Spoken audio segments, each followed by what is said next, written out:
emisora de radio, ni tenemos derecho a montar una emisora de televisión si no pagamos los derechos de las obras de propiedad intelectual que nosotros lo que estamos haciendo es emitiendo. Pero, y por tanto, lo que nosotros tampoco tenemos derecho es a montar una emisora dentro de Internet. Pero lo que sí que tenemos siempre, y hemos tenido siempre derecho, es a descargar, a grabar. Bien. Y como en una ocasión le dijimos a un juez, mire usted, yo sí que pirateo mediante ese aparato denominado vídeo, lo que pasa es que lo hago de la televisión. Entonces, eso que es, en esencia, grabar una obra que ya ha sido divulgada, es algo a lo que tenemos derecho, pero siempre que existan dos requisitos, que así nos lo marca los artículos 25 y 31 de la Ley de Propiedad Intelectual, que son, uno, el objeto, la obra, es una obra que tiene que estar divulgada. Y en segundo lugar, hay otro requisito que se desdobla en otros dos. La obra no la podemos utilizar comercialmente y, en segundo lugar, la obra no la podemos utilizar colectivamente. O sea, yo puedo grabar una película de la televisión y esa película de televisión lo que no puedo hacer es convocar a los vecinos a verla y cobrarles entrada. Pero lo que sí que tengo derecho es a usarla de una manera privada. Y es lo que se denomina la copia privada. Esa copia privada viene en el artículo 31 de la Ley de Propiedad Intelectual y no nos sale gratis. La copia privada precisamente se remunera a estas asociaciones a través de lo que se denomina canon. Y este canon es este sobreprecio que hemos dicho que se pone sobre los soportes, los equipos y los materiales, que son aquellos que sirven para realizar grabaciones. Entre ellos están las fotocopiadoras, están los CDs vírgenes, están los DVDs vírgenes, están las tostadoras, querían meterlo para el disco duro, pero eso ha sido un objeto de una gran controversia y al final no se ha podido implantar el canon sobre los discos duros. Pero que sepamos que tenemos este derecho y que así ha sido reconocido por los tribunales. En la única sentencia que existe con respecto a las redes P2P en España es una sentencia del juzgado número 3 de lo penal de Santander. ¿Qué es lo que viene a decir aquella sentencia? Pues viene a decir lo mismo que dice una Fiscalía General del Estado. La circular de la Fiscalía General del Estado número 1/2006, lo que viene a decir es que todos tenemos ese derecho a grabar de las redes, todos tenemos derecho a grabar de la televisión y todos tenemos derecho a grabar de la radio, siempre y cuando no lo hagamos con un ánimo de lucro comercial. Entonces, tenemos ese derecho. Aplaudamos a los tribunales, que son quienes nos dicen estas cosas, y que nos lo dice también la Fiscalía. Esa circular es la que nosotros estamos utilizando en los tribunales, así como también las declaraciones que ayer han sido hechas por el comisario del Mercado Interior de la Unión Europea, Charles McCreevy, quien lo que dice es que el canon tiene que tener también unos límites.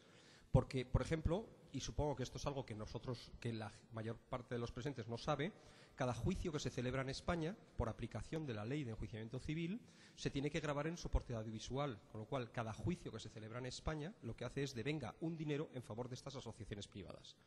¿Quién es quien más paga canon? Siempre estamos pensando que somos los ciudadanos. No. Quien más paga canon es el Estado. ¿Por qué? En primer lugar, porque el Estado es el que más fotocopiadoras tiene. En segundo lugar, porque el Estado es el que más soporte de registro tiene. No somos los ciudadanos grabando películas los que usamos más CDs. Lo utiliza el Estado a nivel general. Entonces, quien más sufraga los gastos de estas asociaciones privadas es precisamente el Estado. Y las declaraciones de ayer, de antes de ayer, del comisario de Mercado Interior, Charles McCreevy, de la Unión Europea, lo que venía a decir es que el canon se puede implantar sobre todos aquellos soportes, materiales o equipos, pero que sean utilizados para copias privadas, no aquellos que sean por parte del Estado. Nuestra tesis es la siguiente. El Estado nos tiene que decir cuánto es lo que se está gastando el canon, porque claro, el Estado lo que está haciendo es lo siguiente, muy sencillo. Como la Unión Europea lo que establece es una libertad de circulación de mercancías, capitales y de personas, para favorecer esta libertad de mercancías, capitales y personas, lo que establece es la prohibición de subvenciones. Por ejemplo, cuando tuvimos los astilleros, los problemas de los astilleros de Ferrol o los astilleros, creo que son de Cádiz o de Huelva, siempre me confundo, entonces lo que vino a decirnos la Unión Europea es que no se podían subvencionar estas actividades, porque precisamente desde que el Estado subvenciona estas actividades, hay dos artículos del Tratado de la Unión Europea que lo que establece es la prohibición por parte de los Estados en favorecer determinados sectores industriales. ¿Qué es lo que hace el Estado español? Muy sencillo. ¿Para qué voy yo a subvencionar a entidades si lo que hago es me autoimpongo a mí mismo un canon y este canon lo que yo hago es se lo destino a estas entidades? Cuando el Ministerio de Cultura lo que hace es pasa todo el paquete legislativo al Consejo de Estado, en el cuyo paquete lo que viene es una memoria económica, cuando se hace la reforma de la Ley de Propiedad Intelectual, el Ministerio de Cultura, ¿qué es lo que dice? lleva esa memoria económica y dice el Consejo de Estado. Se acompaña la memoria económica del Ministerio de Cultura que dice que la aplicación del canon no tiene ninguna incidencia en los presupuestos generales del Estado. En segundo lugar, cuando el Ministerio de Hacienda se le pide qué información existe sobre el dinero que paga el Estado a estas asociaciones privadas en concepto canon, lo que dice es se niega a dar esa información. ¿Qué es lo que está haciendo el Estado español? Vulnerando la normativa europea de ayudas encubiertas. Y esto realmente es el canon, que bajo la excusa de compensar a los autores por la pérdida de copias, por la pérdida de ventas que ellos sufren, porque nosotros lo que nos hacemos es descargar o grabar de la televisión, pues entonces lo que se produce, por tanto, es un dinero que se da a esta gente. Y ahora vamos con la segunda de las batallitas. La segunda de las batallitas es lo que se llama el movimiento copyleft. ¿Qué es el movimiento copyleft? Vamos a ver. Voy a intentar explicarlo lo más fácil posible. Cuando una persona crea una obra de propiedad intelectual, una música, por ejemplo, lo que acabamos de ver ahora aquí es una representación, es una obra de propiedad intelectual, la ley lo que establece es que ese autor tiene 4 derechos fundamentales, dentro de los derechos del dinero. Aparte de otros derechos, tiene 4 derechos fundamentales. El primero de ellos es a decidir quién puede copiar. El segundo, a decidir quién puede transformar esa obra. Por ejemplo, quién puede hacer una versión de esa obra o quién puede pasar una obra de teatro a cine. O quién puede traducirla. En tercer lugar, quién puede distribuir esa obra. Y en cuarto lugar, quién puede difundir esa obra. La diferencia entre la difusión y la distribución es una diferencia que es bastante básica. La difusión es cuando yo emito por televisión o emito por la radio o emito por internet, y la distribución es cuando se trata de objetos físicos. Por ejemplo, lo que estoy haciendo es, como por ejemplo el periódico El Público, que todos los días regala un DVD con el periódico, ¿vale? Entonces, cuando un autor hace una obra, es quien decide esos 4 derechos cómo se hacen. Y entonces vienen una serie de autores que provienen de una corriente norteamericana que nace en los años 80 y dicen, no, es que yo con mi obra, que soy el soberano de mi obra, lo que quiero hacer es lo siguiente: lo quiero regalar a todo el mundo. Quiero regalar que mi obra la pueda utilizar cualquier persona, porque a mí lo que verdaderamente me interesa es la difusión. ¿En qué se fundamenta todo esto? En una base económica muy sencilla.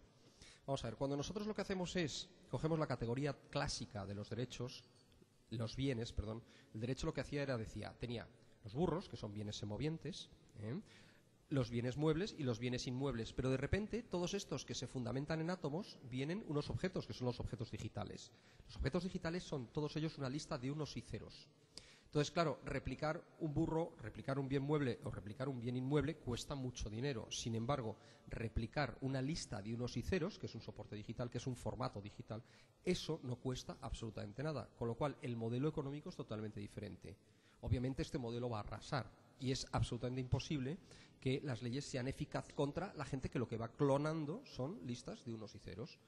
Entonces, los autores copyleft lo que dicen es lo siguiente: yo tengo 2 opciones. Si me quiero hacer famoso, lo que quiero hacer es contratar una agencia, contratar una distribuidora, contratar una productora que lo que me haga es famoso, y le tendré que pagar mucho dinero en función de mis derechos, que son los que me adelantará y luego me los quitará, y yo tendré que pagar esta difusión.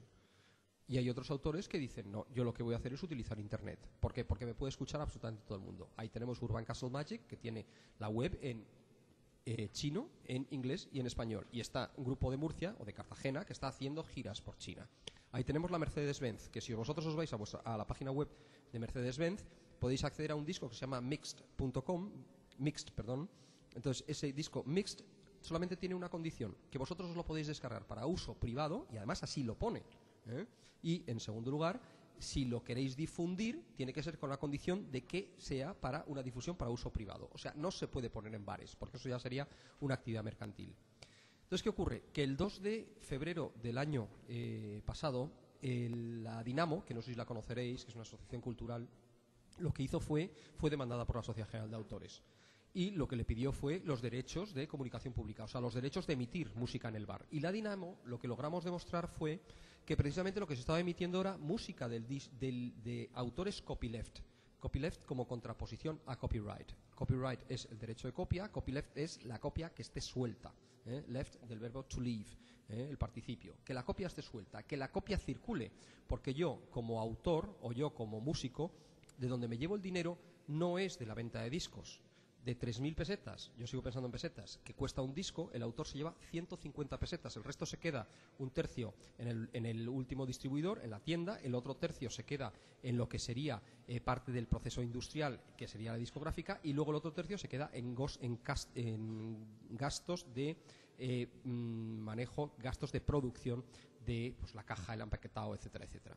Entonces, claro, ¿de dónde gana dinero un autor? No gana de la música que vende. El autor de donde gana dinero realmente es precisamente de los conciertos, porque con un concierto ya lo que puede hacer es ganar muchísimo más que lo que puede hacer en cualquier año de venta de sus discos, aunque sea el número uno, y sobre todo en un mercado tan pequeño musical como pudiera ser el mercado español. Entonces, en este aspecto, lo que estamos viendo es que a los autores no les interesa el modelo tradicional, sino que lo que les interesa es un modelo en el cual la difusión sea prácticamente a coste cero. Le interesa que su obra esté en las redes de pares, en el emule, por decirlo de alguna manera, y por tanto a través de ahí es de donde él obtiene todos los beneficios, porque lo que logra es más fans, que son los que van al concierto, que son los que dejan el dinero.